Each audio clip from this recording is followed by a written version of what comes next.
ರಾಜ್ಯಪಾಲರ ಸಹಿ ಆಗುವವರೆಗೆ ಅದು ಕಾನೂನಾಗಿ ಜಾರಿ ಆಗುವುದಿಲ್ಲ.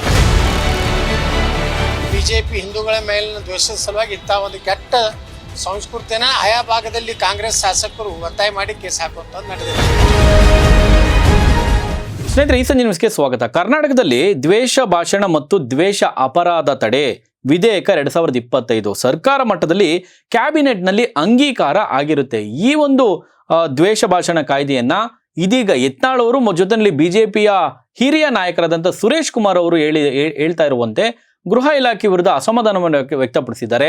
ಯಾಕೆ ಅನ್ನೋದನ್ನ ನೋಡೋದಾದ್ರೆ, ಈ ಒಂದು ಕಾಯ್ದೆಯನ್ನ ಇನ್ನೂ ಕೂಡ ಕ್ಯಾಬಿನೆಟ್ನಲ್ಲಿ ಇದು ಅಂಗೀಕಾರ ಆಗಿದ್ರೂ ಕೂಡ ಇದು ರಾಜ್ಯಪಾಲರು ಅನುಮೋದನೆಯನ್ನ ಈ ಒಂದು ದ್ವೇಷ ಭಾಷಣ ಕಾಯ್ದೆಗೆ ಅನುಮೋದನೆಯನ್ನ ನೀಡಿರೋದಿಲ್ಲ, ಸಹಿಯನ್ನ ನೀಡಿರೋದಿಲ್ಲ. ಆದರೂ ಕೂಡ ನೀವು ಇದನ್ನ ಬಿಜೆಪಿ ನಾಯಕರು ಜೊತೆಯಲ್ಲಿ ಹಿಂದೂ ಹೋರಾಟಗಾರರ ಮೇಲೆ ಈ ಒಂದು ಕಾಯ್ದೆಯನ್ನ ಪ್ರಯೋಗ ಮಾಡ್ತಾ ಇದ್ರಿ, ಈ ಒಂದು ದ್ವೇಷ ಭಾಷಣ ಅಸ್ತ್ರವನ್ನ ಪ್ರಯೋಗಿಸ್ತಾ ಇದ್ದೀರಿ ಅಂತೇಳಿ ಗೃಹ ಇಲಾಖೆ ವಿರುದ್ಧ ಅಸಮಾಧಾನವನ್ನ ಇಬ್ರು ನಾಯಕರುಗಳು ಕೂಡ, ಯತ್ನಾಳ್ ಅವರು ಜೊತೆಯಲ್ಲಿ ಬಿಜೆಪಿಯ ಹಿರಿಯ ಮುಖಂಡರಾದಂಥ ಸುರೇಶ್ ಕುಮಾರ್ ಅವರು ಒಂದು ರೀತಿ ಅಸಮಾಧಾನವನ್ನ ವ್ಯಕ್ತಪಡಿಸಿರುವಂಥದ್ದು. ವಿಜಯಪುರದಲ್ಲಿ ಮಾತನಾಡಿರುವಂಥ ಯತ್ನಾಳ್ ಅವರು ರಾಜ್ಯದಲ್ಲಿ ದ್ವೇಷ ಭಾಷಣ ಕಾಯ್ದೆಗೆ ರಾಜ್ಯಪಾಲರು ಇನ್ನೂ ಕೂಡ ಸಹಿ ಹಾಕಿರೋದಿಲ್ಲ, ಆದರೂ ಕೂಡ ಪೊಲೀಸರು ಈ ಕಾಯ್ದೆ ಹೆಸರಿನಲ್ಲಿ ನೋಟಿಸ್ ನೀಡ್ತಾ ಇದ್ದಾರೆ, ಇದು ತಪ್ಪು. ಬಿಜೆಪಿ ನಾಯಕರು ಮತ್ತು ಹಿಂದೂ ಸಂಘಟನೆಯ ನಾಯಕರನ್ನ ಇಲ್ಲಿ ಟಾರ್ಗೆಟ್ ಮಾಡ್ತಾ ಇದ್ದಾರೆ, ಈ ಒಂದು ಕಾಯ್ದೆಯನ್ನ ಒಂದು ರೀತಿ ಅಸ್ತ್ರವನ್ನಾಗಿ ಬಳಕೆ ಮಾಡ್ಕೊಳ್ತಾ ಇದ್ದಾರೆ ಕಾಂಗ್ರೆಸ್ನವರು ಅಂತ ಇಲ್ಲಿ ಅಸಮಾಧಾನವನ್ನ ವ್ಯಕ್ತಪಡಿಸಿರುವಂಥದ್ದು. ಸುರೇಶ್ ಕುಮಾರ್ ಅವರು ಕೂಡ ಒಂದು ರೀತಿ ಅಸಮಾಧಾನವನ್ನು ವ್ಯಕ್ತಪಡಿಸಿದ್ದಾರೆ. ಯಾಕೆ ಅಂತ ನೋಡೋದಾದ್ರೆ, ವಿಕಾಸ್ ಪುತ್ತೂರು ಇವರಿಗೆ ಇದೀಗ ನೋಟಿಸ್ ಅನ್ನ ನೀಡಿರುವಂಥದ್ದು, ಪೊಲೀಸರು ನೋಟಿಸ್ ನೀಡಿರುವಂಥದ್ದು. ಏನ್ ನೋಟಿಸ್ ಇದು, ಯಾಕೆ ನೀಡಿದ್ರು ಅನ್ನೋದನ್ನ ನೋಡೋದಾದ್ರೆ, ಚಿಕ್ಕಮಗಳೂರು ಜಿಲ್ಲೆಯ ತರೀಕೆರೆಯಲ್ಲಿ ಜನವರಿ ತಿಂಗಳಿನಲ್ಲಿ ಹಿಂದೂ ಸಮಾಜೋತ್ಸವ ಶೋಭಾಯಾತ್ರೆಯನ್ನ ಹಮ್ಮಿಕೊಳ್ಳಲಾಗಿರುತ್ತೆ. ಈ ಒಂದು ಶೋಭಾಯಾತ್ರೆ ಕಾರ್ಯಕ್ರಮಕ್ಕೆ ವಿಕಾಸ್ ಪುತ್ತೂರ್ ಅವರಿಗೆ ಭಾಷಣಕಾರರಾಗಿ ಇನ್ವೈಟ್ ಮಾಡಿರ್ತಾರೆ, ಅಂದ್ರೆ ಅವರಿಗೆ ಆಹ್ವಾನವನ್ನ ನೀಡಿರ್ತಾರೆ. ವಿಕಾಸ್ ಪುತ್ತೂರ್ ಅವರಿಗೆ ಇದರ ಬೆನ್ನ ಹಿಂದೆ ಪೊಲೀಸರು ನೋಟಿಸ್ ಅನ್ನ ಜಾರಿ ಮಾಡಿರ್ತಾರೆ. ಏನ್ ನೋಟಿಸ್ ಅನ್ನ ಅಂದ್ರೆ, ಇದೇ ಕಾಯ್ದೆಯ ಅಡಿ ಕರ್ನಾಟಕದಲ್ಲಿ ದ್ವೇಷ ಭಾಷಣ ಮತ್ತು ದ್ವೇಷ ಅಪರಾಧ ತಡೆ 2025 ವಿಧೇಯಕ ಇದು ಇನ್ನೂ ಕೂಡ ಅನುಮೋದನೆ ಆಗೇ ಇಲ್ಲ, ರಾಜ್ಯಪಾಲರು ಇದಕ್ಕೆ ಅಂಗೀಕಾರ ಮಾಡಿಲ್ಲ, ಸಹಿ ಹಾಕಿಲ್ಲ. ಆದರೂ ಕೂಡ ಗೃಹ ಇಲಾಖೆ ಯಾಕೆ ಈ ರೀತಿಯ ಕ್ರಮವನ್ನು ಕೈಗೊಳ್ತು, ಪೊಲೀಸರು ಯಾಕೆ ನೋಟಿಸ್ ಕೊಟ್ಟರು ಅಂತೇಳಿ ಇಲ್ಲಿ ಯತ್ನಾಳ್ ಅವರು ಅಸಮಾಧಾನವನ್ನು ವ್ಯಕ್ತಪಡಿಸಿದರು. ಏನಿದು ಎತ್ತ ಅನ್ನೋದನ್ನ ವಿವರವಾಗಿ ತಿಳಿಸ್ಕೊಡ್ತೀವಿ. ಅದಕ್ಕೂ ಮುಂಚೆ ಯತ್ನಾಳ್ ಅವರು ಈ ಒಂದು ಕಾಯ್ದೆ ವಿರುದ್ಧ ಏನ್ ಮಾತನಾಡಿದ್ದಾರೆ ತೋರಿಸ್ತೀವಿ, ನೋಡ್ಕೊಂಬನ್ನಿ. ಚಾಲೆಂಜ್ ಮಾಡ್ತಾರೆ, ರಾಜ್ಯಪಾಲರ ಸಹಿ ಆಗುವವರೆಗೆ ಅದು ಕಾನೂನಾಗಿ ಜಾರಿ ಆಗುವುದಿಲ್ಲ. ಅದನ್ನ ಈ ಸರ್ಕಾರ ತನ್ನ ಬಿಜೆಪಿ ಹಿಂದೂಗಳ ಮೇಲಿನ ದ್ವೇಷದ ಸಲುವಾಗಿ ಇಂಥ ಒಂದು ಕೆಟ್ಟ ಸಂಸ್ಕೃತಿನ ಆಯಾ ಭಾಗದಲ್ಲಿ ಕಾಂಗ್ರೆಸ್ ಶಾಸಕರು ಒತ್ತಾಯ ಮಾಡಿ ಕೇಸ್ ಹಾಕುವಂಥದ್ದು ನಡೆದಿದೆ. ಕೇಳಿದ್ರಲ್ಲ ಯತ್ನಾಳ್ ಅವರ ಮಾತುಗಳನ್ನ, ಹಿಂದೂ ಹುಲಿ ಫೈರ್ ಬ್ರ್ಯಾಂಡ್ ಯತ್ನಾಳ್ ಅವರ ಮಾತುಗಳನ್ನ.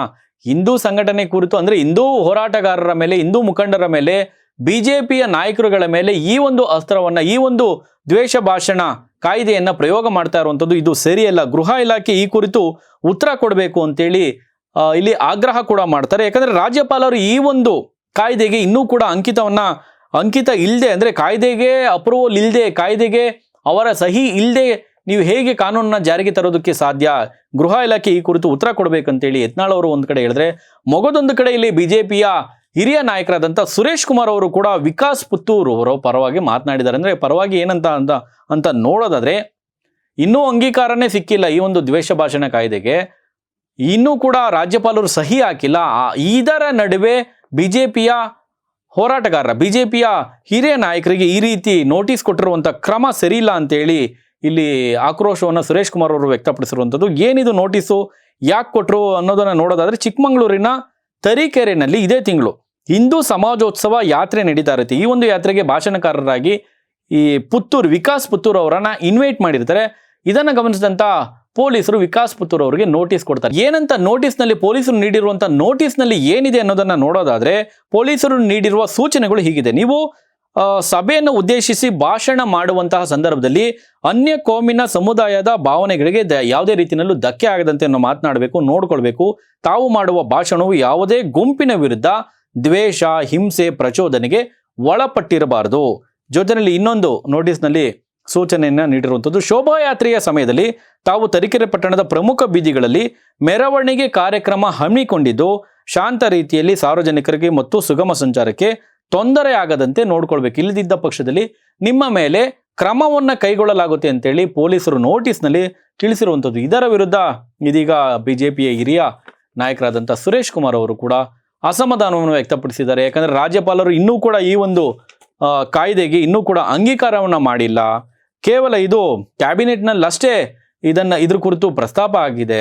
ಆದರೆ ಇದು ಕಾನೂನು ಜಾರಿಗೆ ಬರಬೇಕಂದ್ರೆ ರಾಜ್ಯಪಾಲರು ಸಹಿ ಆಗಬೇಕು, ಅವರು ಅಂಗೀಕಾರವನ್ನು ನೀಡಬೇಕು, ಅದಾದ ನಂತರ ಕಾನೂನು ಜಾರಿಗೆ ಬರುತ್ತೆ. ಇದರ ನಡುವೆ ನೀವು ಏಕಾಏಕಿ ಈ ರೀತಿ ಹಿಂದೂ ಹೋರಾಟಗಾರರ ಮೇಲೆ, ಈ ಬಿಜೆಪಿ ನಾಯಕರ ಮೇಲೆ ಉದ್ದೇಶಪೂರ್ವಕವಾಗಿ ನೀವು ಈ ರೀತಿ ನೋಟಿಸ್ ಕೊಡುವಂಥ ಕ್ರಮ ಸರಿಯಿಲ್ಲ ಎನ್ನುವಂಥ ಮಾತುಗಳನ್ನು, ಅಭಿಪ್ರಾಯವನ್ನು ಬಿಜೆಪಿಯ ಸುರೇಶ್ ಕುಮಾರ್ ಅವರು, ಜೊತೆಯಲ್ಲಿ ಬಿಜೆಪಿಯಿಂದ ಉಚ್ಚಾಟನೆಗೊಂಡಿರುವಂಥ ಹಿಂದೂ ಫೈರ್ ಬ್ರ್ಯಾಂಡ್ ಅಂತ ಕರೆಸಿಕೊಳ್ಳುವಂತಹ ಯತ್ನಾಳ್ ಅವರು ಕೂಡ ಕಿಡಿಕಾರಿದ್ದಾರೆ. ಸ್ನೇಹಿತರೆ, ನಿಮ್ಮ ಅನಿಸಿಕೆ ಪ್ರಕಾರ ಈ ಒಂದು ಏನು ದ್ವೇಷ ಭಾಷಣ ಕಾಯ್ದೆಯನ್ನು ಹಿಂದೂ ಹೋರಾಟಗಾರರ ಮೇಲೆ ಜೊತೆಯಲ್ಲಿ ಬಿಜೆಪಿ ನಾಯಕರ ಮೇಲೆ ಉದ್ದೇಶಪೂರ್ವಕವಾಗಿ ಹೇರಲಾಗ್ತಾ ಇದೆ. ನಿಮ್ಮ ಅನಿಸಿಕೆಯನ್ನು ಕಮೆಂಟ್ ಮಾಡಿ. ನೋಡ್ತಾರೆ ಈ ನ್ಯೂಸ್, ಇದು ಸಮಸ್ತ ಕನ್ನಡಿಗರ ಧ್ವನಿ.